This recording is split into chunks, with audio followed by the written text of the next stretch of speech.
A'udhu billahi minash shaitanir rajim. Bismillahir rahmanir rahim. Welcome to Paduman. Today we have with us Professor Dr. Anis Ahmad, the Dean of the Faculty of Islamic Revealed Knowledge and Human Sciences at the International Islamic University. Professor Anis Ahmad, could you please enlighten us on the place and the role of Iman in our faith as well as in our life as Muslims? Thank you very much. You have just used a term faith in order to translate the meaning of Iman. And you will find that this term faith is used not only with reference to Islam, but to many other religions. Not only religions, but even people who may not believe in any religion will say they have faith in science. They have faith in soul. They have faith in some kind of philosophy. With reference to Islam, the term used by the Quran is Iman. And Iman is not a matter of just believing in a few things, but it's a matter of becoming. It's a matter of acquiring. It's a matter of developing. It's a matter of progressing. And perhaps, if you go to Quran and Sunnah, they tell us very clearly that Iman is not a static situation, but Iman is a dynamic situation. Therefore, there are moments in life when Iman will be at the peak, and moments in life when Iman will be at the lowest ebb. A hadith says when a person acts un-Islamically, then practically Iman does not exist with him. However, if this person realizes that he has done something wrong and then repents to Allah subhanahu wa ta'ala, corrects himself, improves himself, Iman again comes back, not only comes back, but increases. Now, I said a while ago that it's a matter of dynamic movement. It's a matter of progress and development, which means that Iman is not declaring, I believe in 1, 2, 3 or 5 things.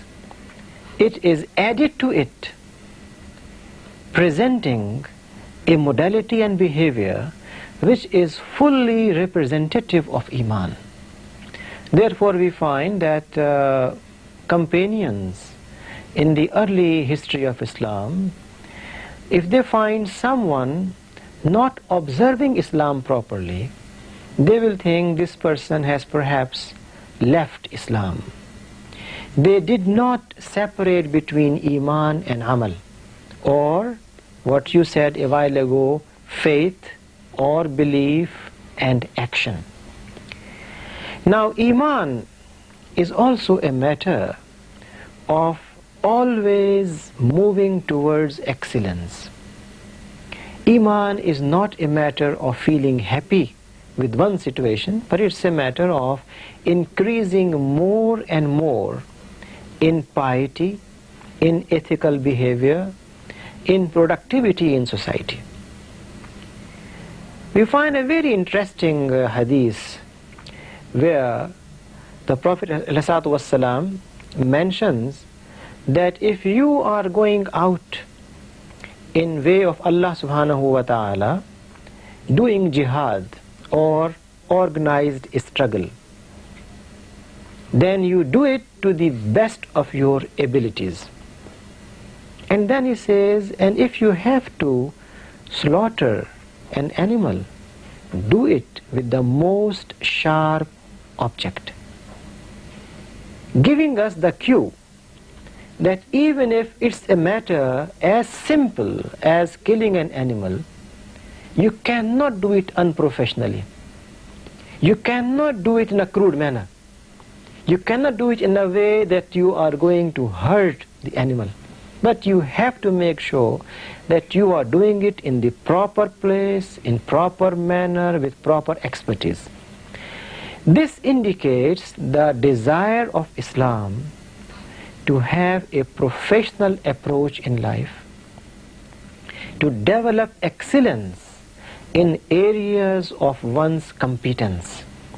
It's not confined to one single area. Therefore, Iman is not confined to making prayers, making Hajj, giving zakah, and keeping fast.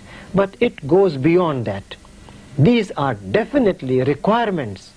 But besides requirements, it wants us to develop a sense of time, responsibility, creativity, productivity, excellence, and so on and so forth. Which means that our vision of life is not static, but it is dynamic. Iman requires a forward-looking approach, that we look beyond our present situation and plan for the future. That Iman requires an ongoing struggle. It's not a matter of getting satisfied with what you have. We have many communities in the world where you find that if a person can get a handful of rice, then he feels no more need for effort. Islam requires a faith which will lead me, compel me to get not only handful of rice, but use this handful of rice for further farming in order to produce a big farm where corn, wheat, rice, whatever is the staple diet for the area is produced in abundance and with most perfect agricultural technology. Therefore, Iman is not a matter of confining it to a confession of faith, but Iman is a matter of looking into life with a conviction that Allah subhanahu wa ta'ala is our Rabb, our Creator, our Nourisher, and therefore we need to translate this trust in Allah subhanahu wa ta'ala through our excellence. We need to come up and be productive. We cannot accept any withdrawn, passive approach in life. Iman means dynamism.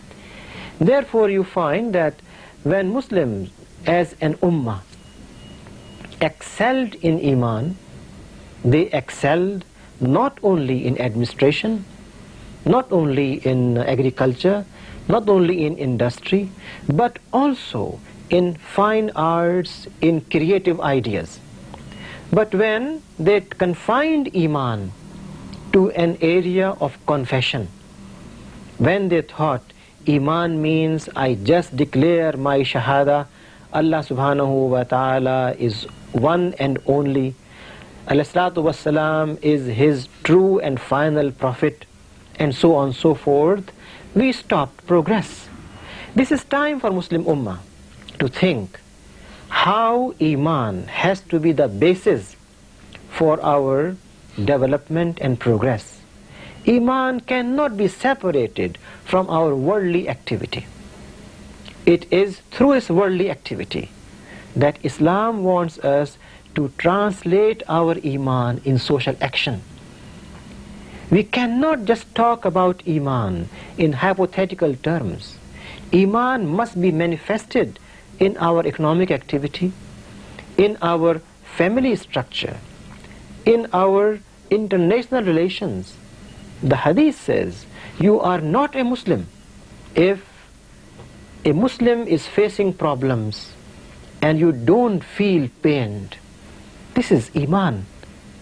And the lowest activity which is indicative of Iman is that when we are walking on a street and we find an obstruction, we remove it.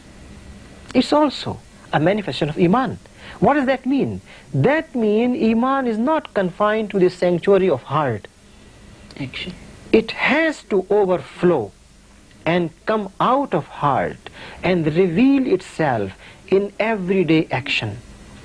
Unless we are number one in sports, number one in technology, number one in media, number one in our planning for environment, something wrong with our Iman. Iman requires excellence not only in matters of spirituality, but in matters which are directly linked with spiritual life. The reason is Islam does not accept a separation between what may be called belief and what may be called worldly living. Some other systems of thought may reconcile with it. They may draw a line between this is religious, this is secular. But Islam insists that Iman must envelop and cover every single activity, and therefore it is a dynamic force. It is a kind of center of gravity around which everything moves.